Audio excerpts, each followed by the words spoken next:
Okay, good morning, everybody. It's Saturday morning. It's about 6 a.m. It's December 23rd. Christmas is just literally right around the corner. So good morning, everybody. Um, so today I'm gonna do something that I'm a little uncomfortable with, um, but several of you have asked me a couple of questions, and they kind of boil down to two things. So we're gonna have two subjects today. Um, for good or for bad, I guess I'm gonna take you for a swim in Lake Me. Um, so the two questions that I get a bunch of questions, but they boil down to two kind of questions. One is, how do I do this morning thing? What does my day look like?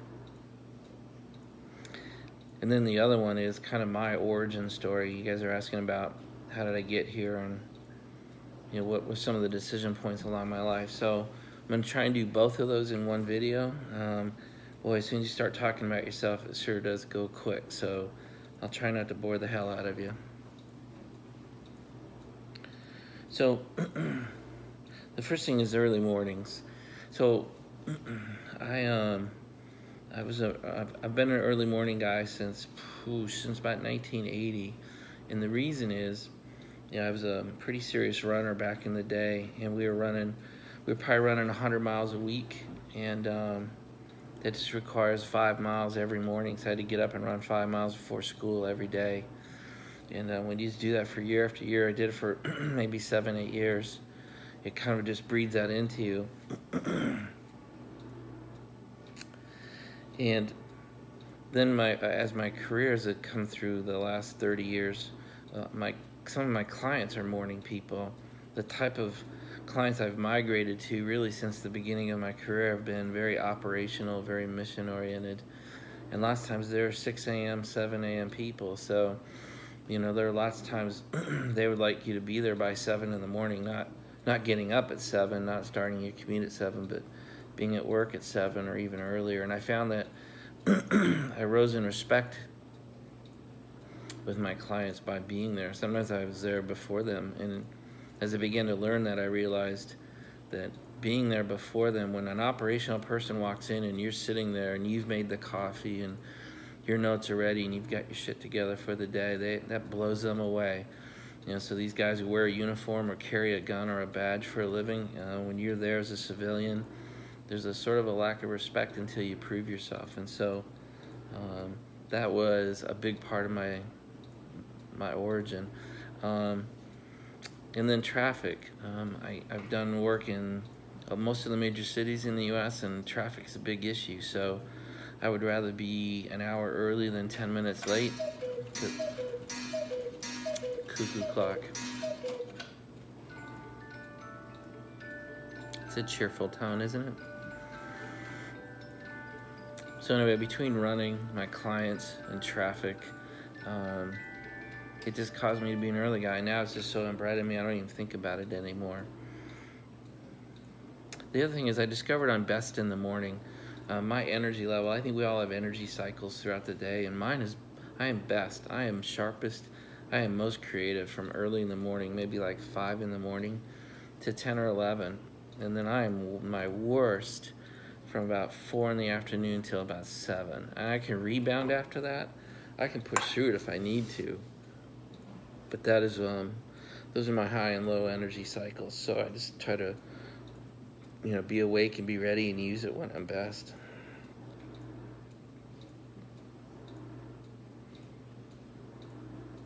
So the other thing I would just advise you to be careful of is find out what your energy cycle is. Don't try to live mine. Don't try to emulate me. You might have a completely different cycle. I'm married to somebody who has the opposite. My wife, Anne-Marie, hates mornings. And I mean, if the world would leave her alone, she'd probably get up at 10 o'clock in the morning, and she is best from 10 at night to 2 or 3 in the morning. And I think she'd probably go to bed at 2 or 3 in the morning, get up at 10, go through her lower energy part of the day, and then hit it hard. And when she has to do creative things for her friends or her kids or school or whatever, she's doing it at 9, 10 o'clock at night. I'm asleep by then. So the other thing I just ask you to be aware of is be careful of hiding laziness behind what you call a low energy cycle. So just if you don't have a high energy part of your day, you just really think through that, because we all have energy cycles. Everybody's got a best time of the day, so just try to find yours and really map your hard tasks to that if possible. So my schedule is pretty standard. And again, I said it before, my wife, Emery, calls me the robot. I get up about 4 o'clock. Saturday and Sunday it might be 4:30 or something, but I get up early every day. But typically I'm up at 4. I'm out the door at 4:40. I try to be halfway through my commute at about 5 o'clock. There's a traffic light, and if I make it by 5:00, I'm on schedule, and if I didn't, I'm running a little late. Try to be at my desk by 5:15 or 5:20, and I try to hit it. It's not I don't try to get in at 5:20 and have a slow entry into the day. I'm hitting it pretty hard. I'm going through my emails. I pick up the mail when I get in every morning. I'm the one who gets it. I process it. My mount is coming loose. Let me get you back. So I process the mail. It sounds like such an admin task, but checks come in, notices, tax notices, compliance notices. There's a lot of things that come in the mail that an admin wouldn't know if it was serious or not, or who it should be routed to, and I do. So I do that. So I'm at work. My job is a 10 to 12 hour a day job, probably 5-6 days a week. That's what the CEO role at my company requires of me. And so I try to be there from 5:30 to say 3:30, pretty much every day. And then there's other hours in the day that need to come to the company, but that's my schedule. Since you guys are asking me about my calendar, so I'm up at 4, I'm out at 4:40, I'm at my desk by 5:15, and I'm pretty much at work till about 3:30 every day, and then I could try to commute home because that takes out both ends of the commute. So I'm back down this way, by 4:30, and then I can go through a series of either go to the gym, go to the farm, go to the garage, and then around 6:30 try to be home, in the house and be home with the kids and with Anne-Marie, and we try to have a family dinner around 6:30. And then from say 7:30 to 9:30, it's usually quiet time. It's usually sit and talk with Anne-Marie, try to watch a movie with her, talk with the kids if they have anything going on. I do a fair amount of reading. I watch other YouTube channels, and then around 9:30 I'm done. And by 9:30, 10 I'm asleep, and I get up at 4 and start all over again. So today's Saturday, so it's a little bit different. I don't have to go anywhere in the morning, but dishwasher's running. Maybe you can hear it. My laundry's going right now, and it's a catch-up day, and I like to do it in the morning, so when the kids are up, when Anne-Marie's up, we can go do things. I've got a couple of maintenance things at the garage this morning. I got a locksmith coming in. We're putting in much heavier duty locks. Then I've got errands to run, groceries to get. Saturday's just a catch-up day. Then around noon on Saturday, usually I'm done. All the banking, everything's done. The farm is handled. And then we can go do fun things. So we're going to go up to an animal rescue farm this afternoon and just visit it, bring some supplies for them, and just enjoy being up there at the rescue for a couple hours. And then later this afternoon, maybe I'll be over at the garage for a while. Sunday's kind of the same thing. Sunday morning, I'm up early. Sunday morning is probably 4, 5, 6 hours of just paperwork. Takes a lot of paperwork to run a family and the enterprise that surrounds us today. So I just like to, basic things, balancing your checkbooks, scanning in your bills, paying bills, just doing all the crap work. So that again, by 10, 11 o'clock on Sunday morning, when Anne-Marie and the kids are up, we can have coffee together and go do something else together.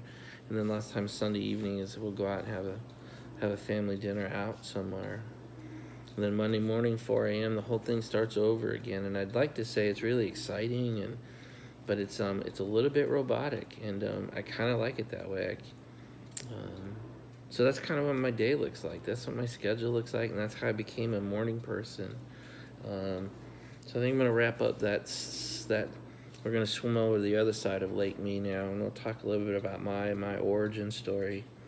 So if you have questions about, if I missed the mark, if I didn't answer your questions about how I became a morning person or how I run my day, please ask questions. Again, I've said it, I'll say it again and again. I really nothing to hide, and I appreciate the questions. And if they help, if these swims in Lake Me help you in any way, I mean, I'm really glad for that. So, so switch over my story. I mean, I don't know how far back to go. You know, I could really make some jokes here, but I was born in Everett, Washington. I essentially spent my first 26 years in the Seattle area. I went to Everett High School. I graduated in 1982, and then I went to Pacific Lutheran University, PLU. It's in Tacoma, Washington. I graduated in 1986.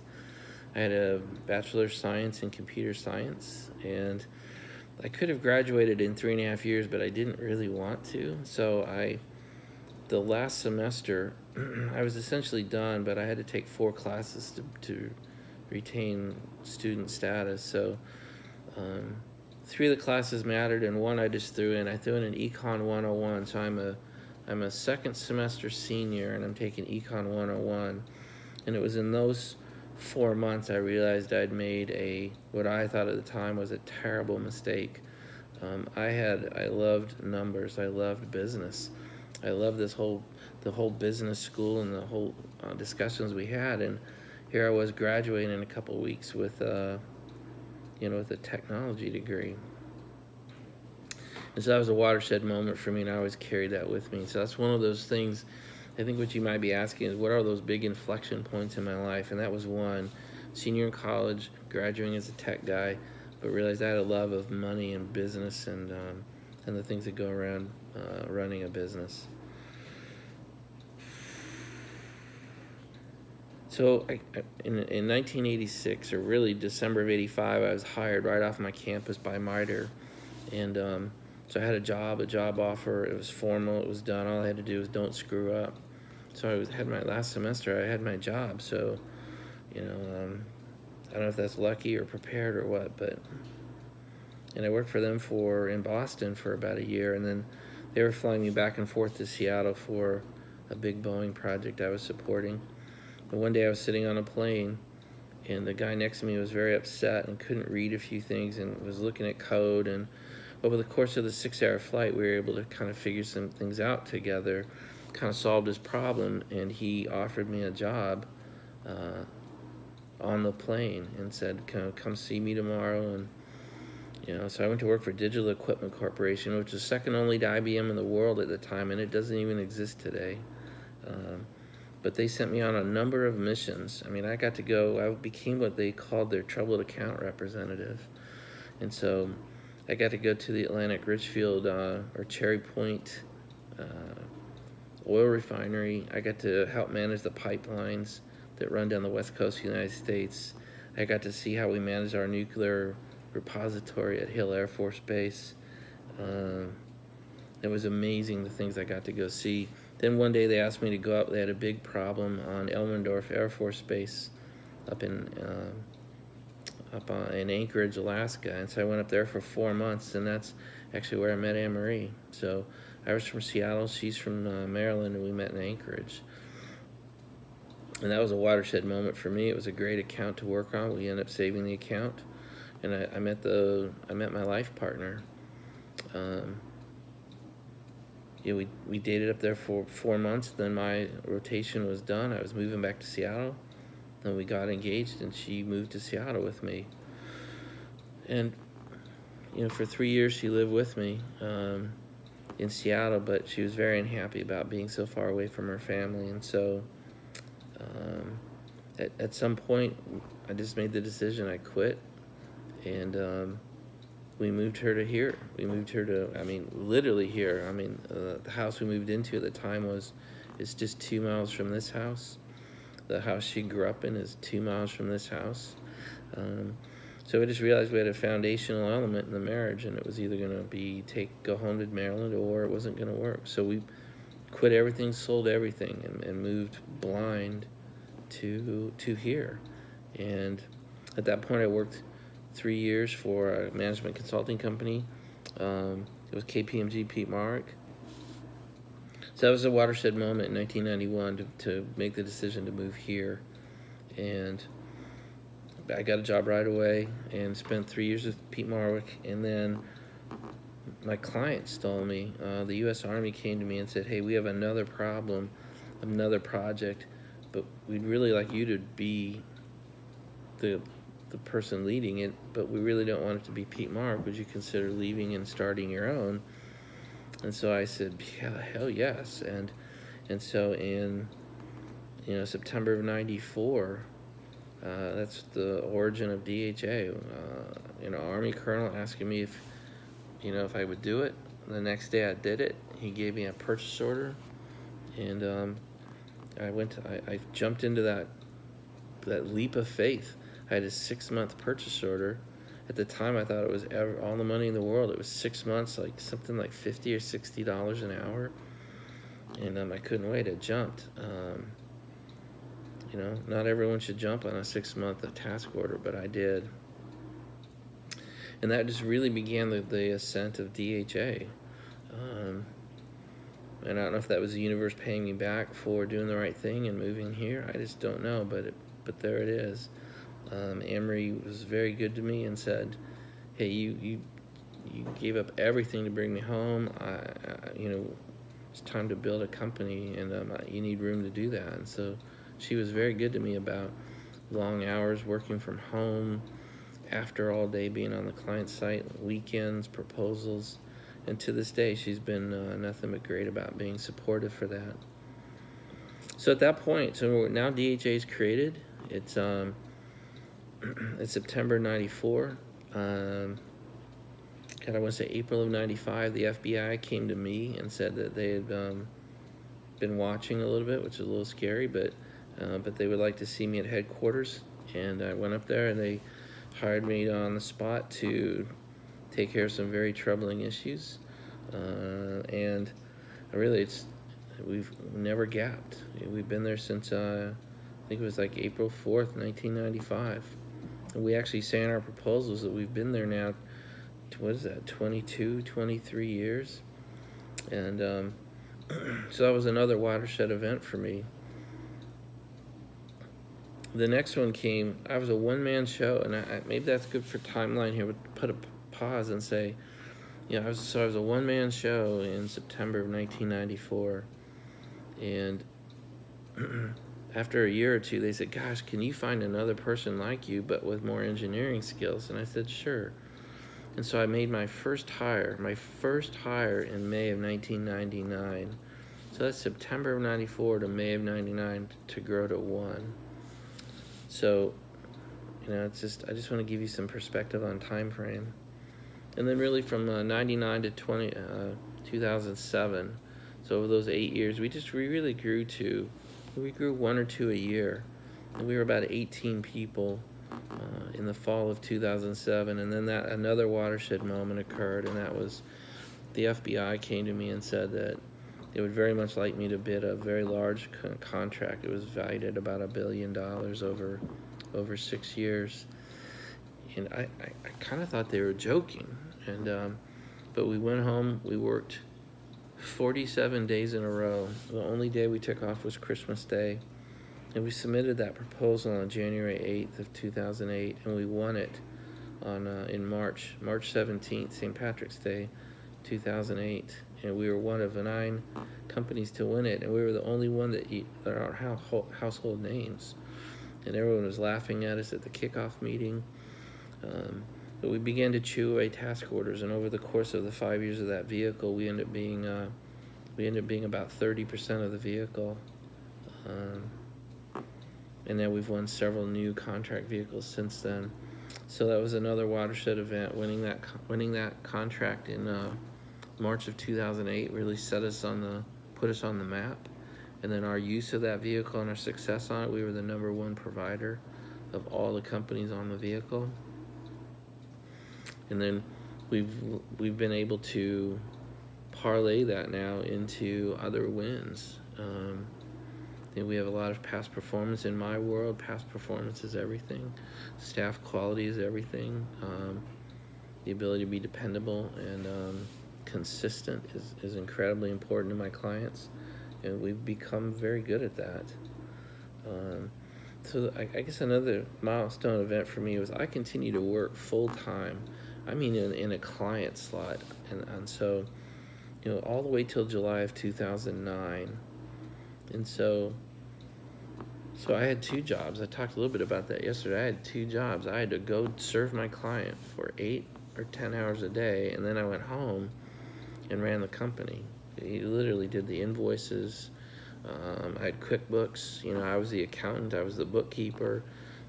I submitted the invoices, the payments, the reconciliations. I did all that after hours, and then wrote proposals for more work after hours as well.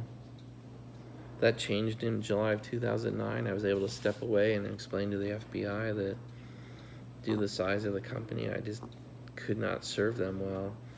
And they allowed me to step away. But the reason my headquarters to this day is, you know, a block from the Hoover Building is because they still like to see me occasionally. They still let me carry my badge, and they still give me access to the facility. So it's been good. But it's just another perspective that I want to pause you on to really bring home, that even after we won the big contract, even after we started to blow up, and we are now in 2007, which is 13 years after I started the company, before I became the CEO as my role. And I worked those two jobs for so long.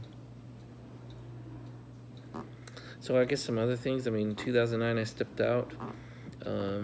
Another milestone for me was I bought the farmland in 2012, June of 2012, and it took us the rest of 2012 and all of 13 to get permits and build the farm. We went live January of 2014, and really over the last, it'll be 4 years here next month. We've learned a lot. I mean, a lot of misfires, a lot of problems, and that takes me from really January 14 was that next watershed event when we opened the farm. And then for me, kind of the entry into the car stuff was really, I'd say October of last year, when I bought my Jeep SRT. And then November last year when I bought my Challenger Hellcat. And then July of this year when I bought my ACR. And then all the way to when we met, you get all the way into really Thanksgiving week when I decided to rent a garage and rehab it. And you've kind of seen that through this channel. So that's it. I mean, I don't know what else to tell you. So just ask me questions. Tell me where I missed. Tell me what questions you guys come up with. What else do you want to know? We're at 23 minutes, so this is really almost too long now. So I'm going to shut up. Please ask me. So now you know my schedule, how I became a morning person, and sort of my origin story. I hope this helps. I hope this lands. Ask me questions. Yeah, I feel weird being in Lake Me for so long, but I just didn't want to dodge any questions. I want you guys to know I'll answer anything. So I'll say Merry Christmas again. Have a great Saturday, and we'll try to do some car stuff later. Talk to you later, guys. Bye.